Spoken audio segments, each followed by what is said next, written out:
Hello and welcome to Advanced Higher History. Thank you very much for taking the subject in S6. I hope you're going to really enjoy the course this year and the topics that we are looking at. This PowerPoint is an introduction to Advanced Higher History with a little bit of information about what we're actually going to be doing this year. So you can feel free to watch it and then ask any questions that you like, or you can go back through the PowerPoint as well rather than just the video. It's going to be available in the file section in Teams, so you can download it and keep it for your files or whatever you're doing for your notes. So just as a brief introduction of what we're going to study, the topic we're looking at this year is Russia, from Tsarism to Stalinism. So we're talking about Russia really at the beginning, what it was like, all the way through to the different revolutions, right through to the Civil War, because I know some of you have asked me about that, and then up to Stalin taking power and up to the Great Patriotic War, so the Second World War in Russia. So that's kind of the overview of the topic that we're doing this year. We will split it into 3 sections that will make it easier to kind of build our notes around, but we'll talk about that in a wee bit in more detail. The second thing that you're going to work on throughout this year is the dissertation project. Similar to your assignment at National 5 and at Higher, the dissertation project is kind of like a big essay that you're going to pick a question from a list and you're going to work on it all year. Unlike the assignment, you can get as much feedback as you would like on that. You can show me bits of chapters throughout the year that you've been working on. If you're not sure about how to find some sources or you're looking for some sources, I can point you in the right direction for that. And you are free to write it at any point throughout the year. It's an ongoing project, and basically there's no timed write up for it. Once you are finished with it, by the final deadline, which I'll give you more information about when we talk about it, you just hand it in and it gets packaged and sent away to SQA. So the topic that we're looking at pretty much starts with the war and the breakdown of Russian society. So we're going to talk about a little bit of background to that, so the 1905 revolution and things as well, up to the involvement of Russia in the First World War. So we're thinking about 1914 to January 1917, how was the war going for Russia and the impact that that ultimately had. Then we've got the February Revolution of obviously February 1917. This then leads us to the provisional government who take over in Russia and the difficulties and things that they faced as well.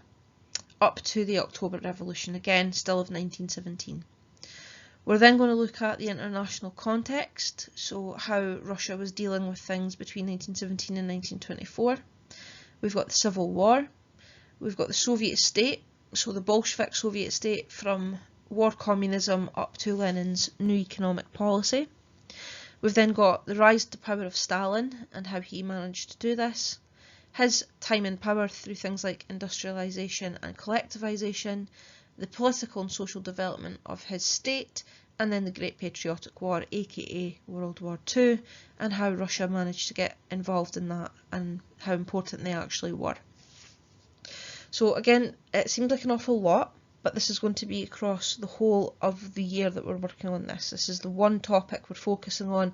It's not like at Higher where we've got 3 different topics, but again we will split this into 3 different sections so that it makes a little bit more sense for your notes and things as well. There will be unit assessments, the same as there was last year, with historical study skills, so that's going to be source and essay skills, almost exactly the same as at Higher with just a little bit of a tweak. And obviously you've got historical research, which is going to be the research skills that you're going to use for your dissertation. And there's a booklet that we're going to fill in as you're doing sort of research skills and things for that, that will meet each of these assessment points. So your final marks, your final exam, is 3 hours long. Okay, so similar to Higher, but rather than split into 2 papers of an hour and a half each, it's 3 hours for 1 paper. There will be 2 essays, same as at Higher, and you'll get a list to choose from and you pick 2. We'll be looking for roughly between 3 and 4 paragraphs, 5 at an absolute maximum, but 3 is kind of the sweet spot that we're looking for. Exactly the same as we do at Higher, using Fido to help us structure it a little bit. And this year, all we're adding in that's slightly different is more views of different historians. So we call this historiography, and we will talk about it, but you need to kind of use evidence of other people to support what you're arguing or to use as a discussive point. There are 3 source questions in the paper. There's a how useful question, a how fully question, and a how much question. Again, the same as at higher, but worth more marks. And this year, what you have to do is also add in historiography to your source questions, just giving a viewpoint from 2 historians, which is worth 2 marks in each question. There is no explain question this year. The exam in total is worth 90 marks, so that's 25 marks per essay, and then 40 marks for all of your source questions.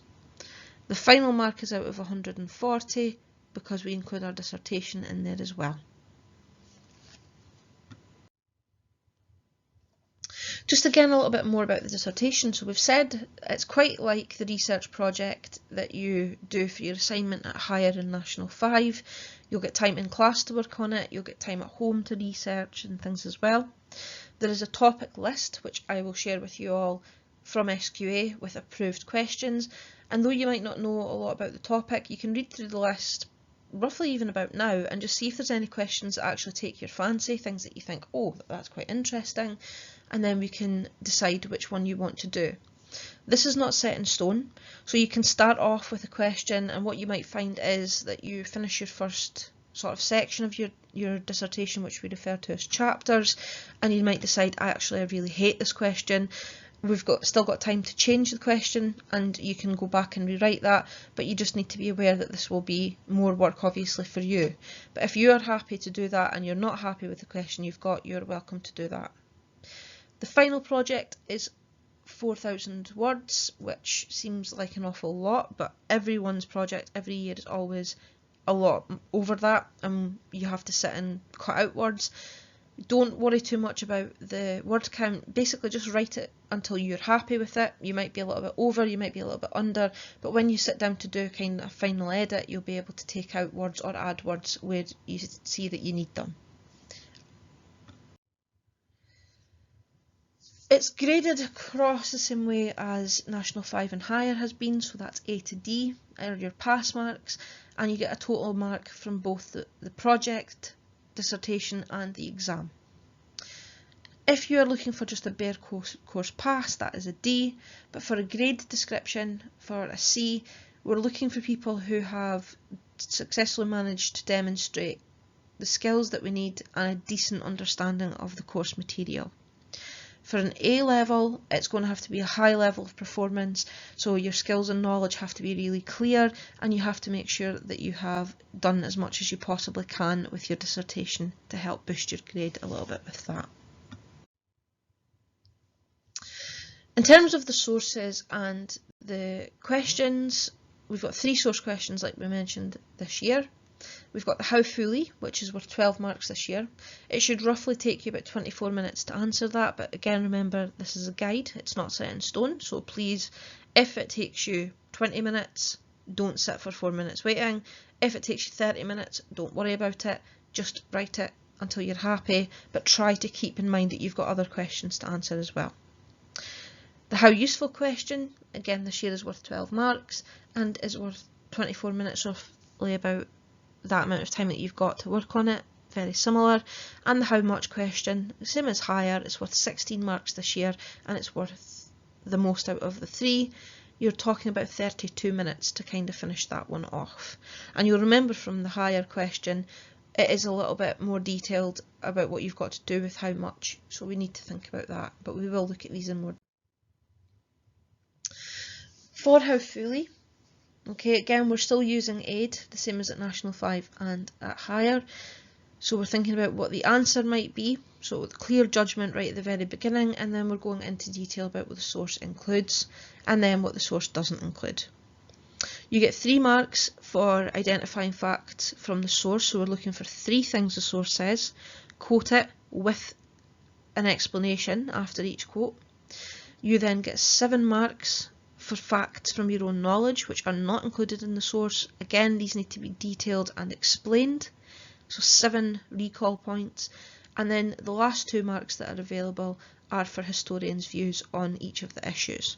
So if the question's asking you about the October Revolution, for example, and you can identify things from the source and then things from your own knowledge, you would also need to be able to say 2 people's views on this. So you might say, for example, Richard Pipes is of the opinion that the October Revolution was, and then you give a view. However, another historian you might want to mention might be Robert Service, who disagrees with this view and says, and you're just giving a general overview of this. This can be quotations from historians, if you can remember them. It can be paraphrased from historians with their names beside their arguments. It's whatever you can actually remember to put down. And we will do a lot of work on historiography as we go on through the course.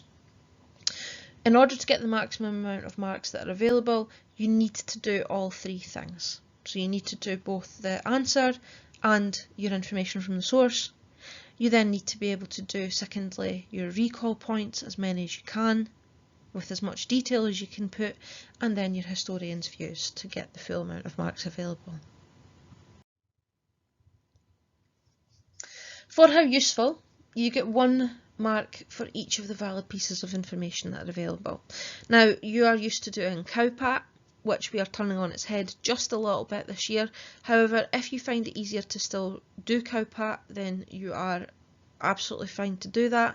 But what we would normally say to do at advanced higher level is start using the Pat part of the cow. So even if we change it to Pat Cow this year, so you're giving the author of the source and who they are and why this is useful. Again, remember, you're always making the rule of 3 clear. So you're saying what the thing is that you're talking about, why it's useful, whether it's useful or not, and then you're giving a point to actually explain why you're actually making that argument. You must do all 3 things for each point that you're making.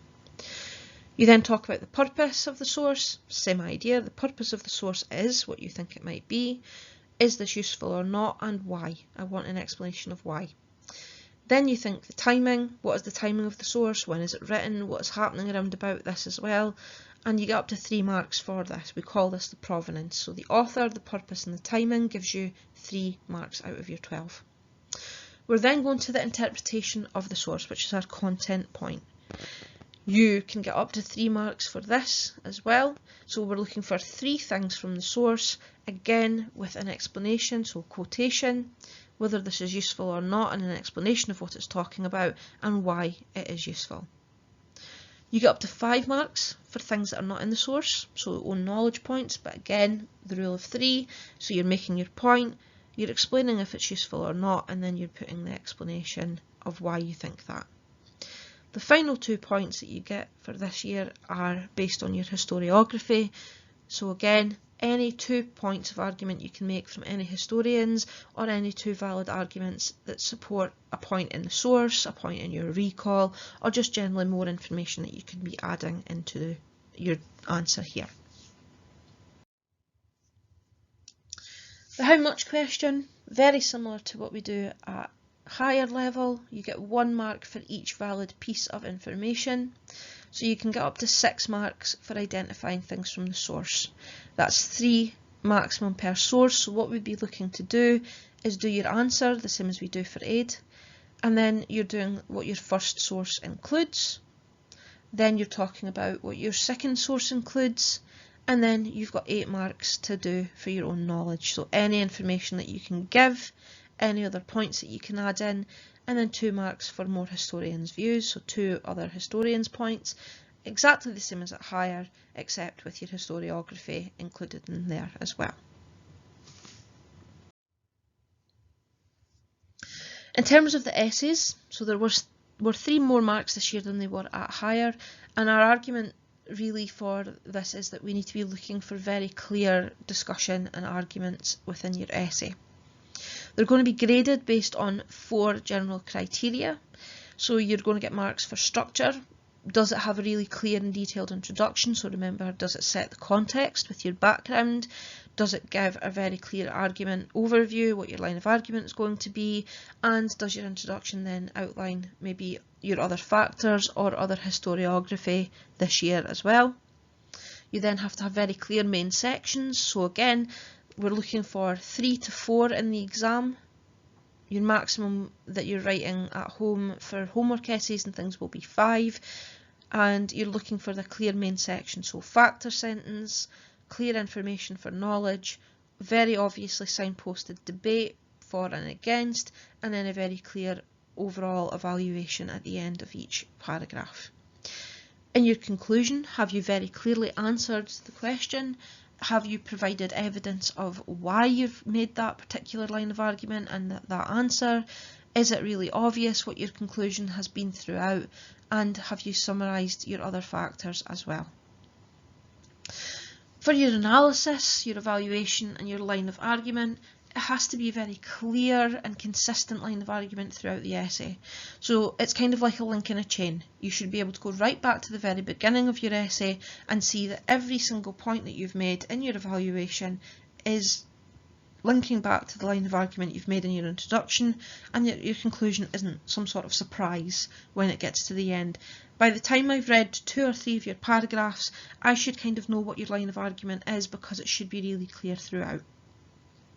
You get marks for historical sources, so you're thinking about other relevant facts, historians' views, things you can use to support your argument and things you can use to discuss. So you can talk about what historians have thought, whether you agree with this or not and why, and use it as points of argument, not just points of emphasis for your argument. You can do both of these things, but we'll talk about historiography in more detail as well as we go. Thoroughness of the argument is something that you're marked on as well. So are all of your facts and examples linked to your analysis and your evaluation? Is it really clear that you've done your research on this, that you're not just kind of throwing things down as you go? Are you using really thorough arguments to make whatever your essay's argument is going to be? So all of these things are what you're marked on, and you get an overall mark of 25 for your essay. In terms of the timing for the exam, again we've said it'll take 3 hours. You've got 2 essays and 3 source questions to answer. Roughly what we're talking about for your essays, similar to higher, is that you spend about 50 minutes per essay. You're obviously maybe going to spend a little bit longer on your first essay because it's your strongest one, but try not to spend too long on any one essay because you obviously do have 2 to write and then source questions to do. As a general guide, what we're looking for is that you should be writing a plan. So 2 or 3 minutes to make an overview of what you maybe want to talk about. Write an introduction, so 5 minutes on that, and then give yourself about 36 minutes for your main section. You should spend about 6 minutes then writing your conclusion and then go from there. So just like at higher, the types of questions that you can be asked are split into 2 different types. Each essay is asking you to consider a historical question which has a lot of different potential answers for you to think about. The 2 types of essays that we're looking at are the evaluate essays. So these are the ones that ask you to make a judgment about how important normally an isolated factor is to an overall topic. So for example, it might be something like, to what extent was the role of Trotsky the most important factor in bringing about Red victory in the Civil War? So obviously, same as at higher, isolated factor is the first factor that you deal with and discuss.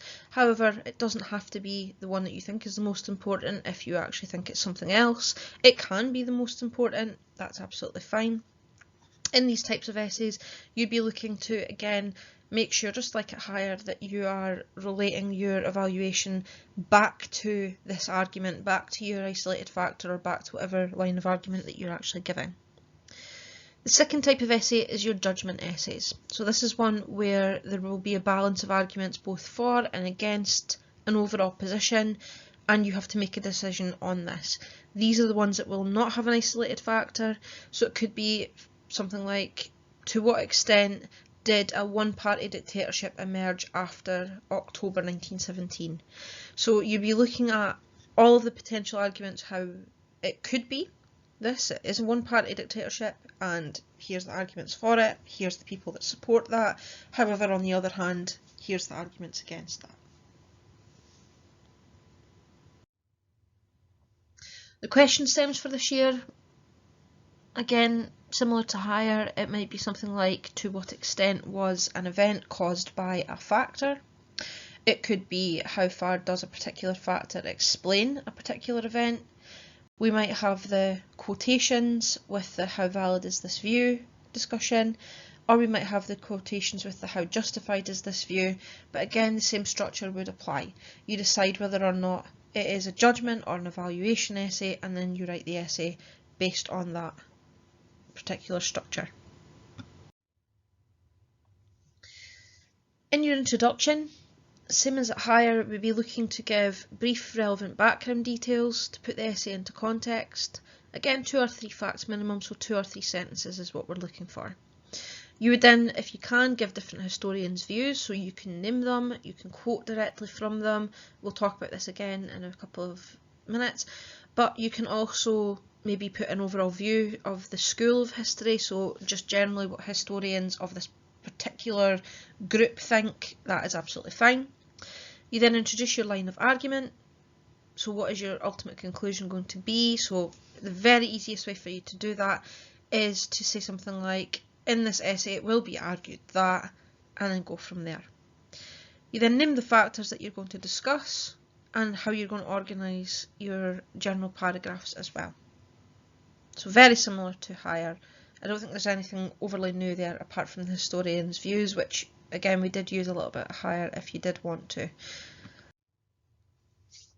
In terms of the main body, we are using Fido with an H this time to structure what we're actually doing for the main sections.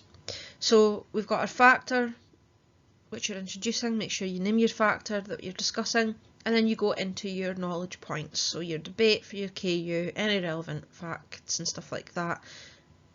You then got your debate points themselves, so you're explaining, you're giving an argument why this issue is actually relevant in terms of the question, and make sure, remember, our signposts are really clear and really obvious.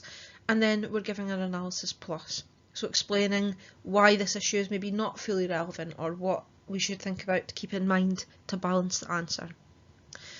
You could then give historians' viewpoints. They don't have to be tacked on at the bottom. You could use at any point in your info or your debate sections, and then you're giving an overall viewpoint on what you think this factor is in terms of the other factors, and most importantly, why you think that.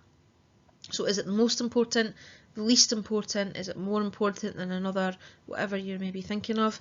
Remember, we tend to use the more, most, less and least to rank our 4 factors in exam essays.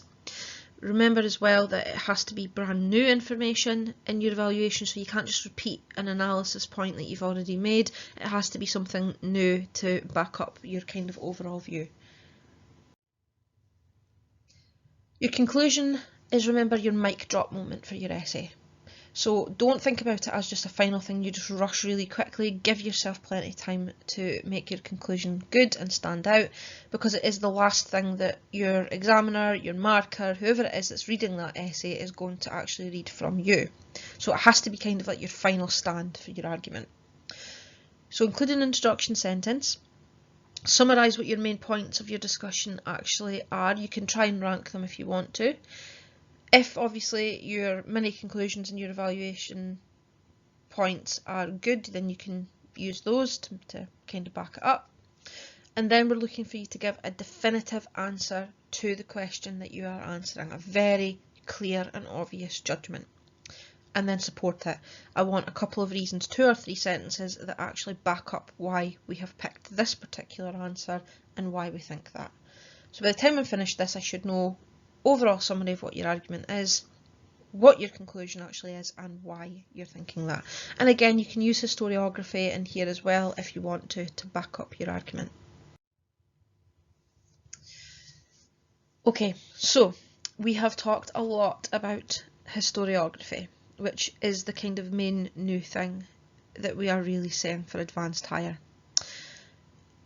I will put together a presentation for you about historiography shortly, but just as a kind of idea, what we need to think about is what historiography actually is. It's the fancy way of saying the different historical interpretations of an issue. That is historiography. So if one person thinks something and then another historian disagrees, that is a good example of historiography on differing opinions.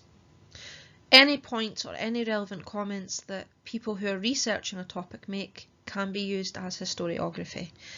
It's about using it to support your argument, because your arguments are just as valid as the ones that are written in books, and that's something that you need to keep in mind.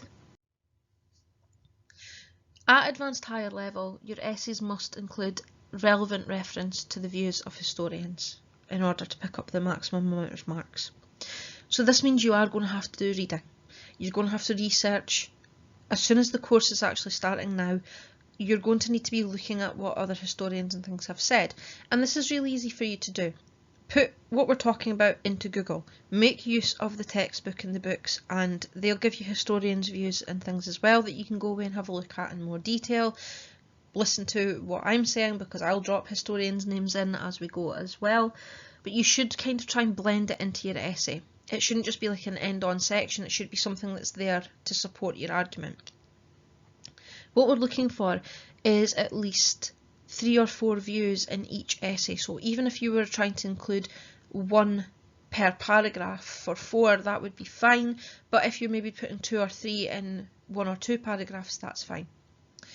The minimum standard that you have to meet for historiography is by saying something like, some historians have argued, and then you can paraphrase in your own words whatever the argument might be. That is the minimum standard for historiography. You can go into more detail and things about it as you go, that's absolutely fine. What I would maybe recommend that you do is you keep a little book of historiography. So have like a wee jotter or a little notebook, just something that's small, pocket sized, somewhere that if you see a name in a documentary, online, in the textbook, in your reading, someone mentions it, whatever it might be, you can then write down the name of the person and what their argument is. So you end up with this kind of little dictionary almost of historians for you to go back and look at and use. This is something we're going to build up over the year, so it's not something you have to be too worried about just now. There are 2 ways that you can actually write it. So you can use direct quotes, so quotation marks, okay, present the historian's argument, and really what you're looking to do with this is only short sort of quotations and short passages.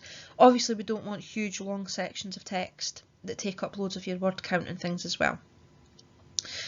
You can paraphrase, so you can summarise the historian's views in your own words and just give a general view of their name and what they suggest, and then put it in and use it as an argument point. You might decide to write it as a drop-in, so describe a historian's view which would support your analysis. So you make an argument in your analysis and then you say something like, Sally Marks supports this view. Or you might say something like, Robert Conquest is of a similar opinion to this and says, and you can just do this drop-in. You might then also give reasons, so you could describe a historian's view and what their reasons are for arguing it and use it as a discursive point. You might do a comparison, which is a really good way of showing the disagreements or agreements between historians and why they think that. And this is really quite useful for your analysis and your analysis plus sections in your essays, if you can find historians who maybe one agrees with your analysis, but one argues the analysis plus is actually correct, and you can use that as a main argument point. So that is the overview of advanced higher history, and hopefully it hasn't terrified you into running away. Hopefully it hasn't. Introduction task for you for this week then. In the file section there is a copy of European History for Dummies, which is one of my all-time favourite books ever for just kind of overviews of snapshots of history. And in it this historian, Sean Lang, who is a revisionist historian, which we'll look at again in more detail, he does chapter 21 really nicely that looks at revolution in Russia. It's 14 pages long, so it's quite a lot. So this is the task that I'm going to give you for this week. What I would like for you to do is download the PDF copy of the book. If you are struggling to find it or get it, please let me know and I will help you. And I just want you to have a read of the chapter. If you can print out that section, not the entire book because it is huge, but if you can print out that particular section and maybe highlight some key points and things like that, it is an absolutely fabulous overview of the topic and things in general, and it's a really good example on historiography because what you're seeing is the historian, in this case Sean Lang's opinion of why certain things happened in a certain way in Russia. So what you should probably do best for that is download it, have a read through of it, and just make some notes as you kind of go of anything that sticks out in your mind. What is your opinions on this topic, just based on this reading and based on what this particular historian is telling you? What is your overall view? And once you've made that idea up, what I want you to then do is not in the assignment tab, just in the group discussion section on the team, is write a post. It doesn't have a word count. It doesn't need to be overly academic language. I just want your general opinion on the topic in the eyes of this particular historian. What has it made you think about? What opinions have you actually formed? And we're going to use that as a general setting the foundation task. Later on, once we've done a little bit more study and we know more about it, we can go back and see if your opinions have changed or if they have been reinforced by other historians' views. And we can use this to help us start to build our arguments with historiography. So your introduction task: to find the copy of Sean Lang's chapter in the PDF, which is in files, read chapter 21 and make a note of what you're thinking, what your opinion is. And then once you've done that, make a post in the team with your thoughts on the topic based on what you can read and what you have seen. Realistically, folks, I'm looking for you to have done that by Friday, and I will also post another PowerPoint tomorrow or Wednesday looking at historiography in more detail. Other things that you can look at, I keep saying if you haven't done it already, then that's fine, you can do that. If you don't have access to Netflix, please can you let me know, because I can find these in other places for you online that you might be able to access. The Russian Revolution, which is the first link there, is an absolutely brilliant series with loads of information, and The Last of the Tsars is also really very good as well, to kind of give you a who's who of the people that we are talking about and looking at.